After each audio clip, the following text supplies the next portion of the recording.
নমস্কার বন্ধুরা, সবাই ভালো আছো নিশ্চয়ই। মিমির ঘরকন্যা আইডিতে সবাইকে স্বাগত। আজকের রেসিপি হলো নরম তুলতুলে পোয়া পিঠে। পোয়া পিঠের জন্য লাগবে গুড়। এখানে আমি 250 গ্রাম গুড় নিয়েছি, সাথে চালের গুঁড়ো।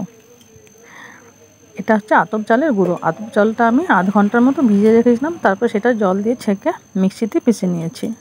শুকনো হবে, মিক্সিতে পিষতে হবে। এবার নুন দিয়ে দিলাম পরিমাণ মতো।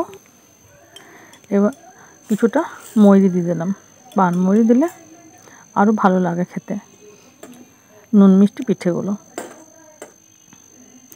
এবার হাত দিয়ে চটকে ভালোভাবে গুড়টার সাথে মেখে নিতে হবে। তারপর এটা কাঁচা দুধ দিয়ে মেখে নিতে হবে।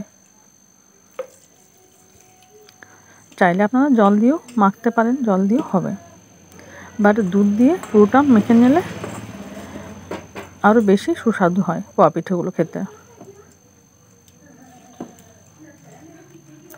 এটা কিন্তু মালপোয়া নয়, এটা কিন্তু তেলের পোয়া পিঠে, যেটাকে বলে দুধ পোয়া পিঠে। আমরা এটাকে দুধ পোয়া পিঠেই বলি। যারা আমার ভিডিও দেখছেন তারা এটা কী পিঠে বলে একটু কমেন্ট করে জানাবেন। এভাবে পাতলা করে মেখে নিতে হবে স্মুথলি ব্যাটারটা।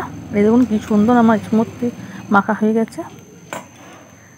এবার গ্যাস ওভেনে কড়াই চাপিয়ে দিলাম, তাতে তেল দিয়ে দিলাম।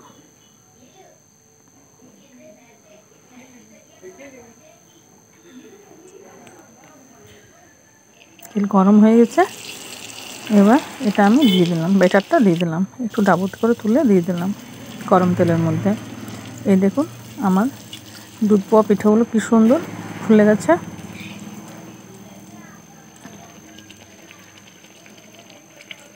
গোল গোল লুচির মতো ফুলে গেছে। দুধ পোয়া পিঠা আপনার বাড়িতে বানালে আপনার কিছুদিন স্টোর করে রাখা যায়। শীতকাল মানে নানা ধরনের পিঠে। কি সুন্দর গোল গোল ফুলকো ফুলকো আমার পিঠেগুলো হচ্ছে। পিঠে মানে বেটার আপনাকে ভালোভাবে বানাতে হবে। বেটার ভালো হতে গেলে আপনার পিঠে ভালো হবে। এভাবে একে একে সব পিঠে আমি করে নিলাম। যারা আমার ভিডিওটা দেখছো তারা একটা লাইক করবে এবং ভিডিওটা শেয়ার করে দেবে অন্যকে দেখার জন্য। এবং যারা আমার চ্যানেল নতুন তা আমার চ্যানেলটি সাবস্ক্রাইব করে দেবেন, তাহলে এভাবে সুন্দর সুন্দর রেসিপি আরও দেখতে পাবেন।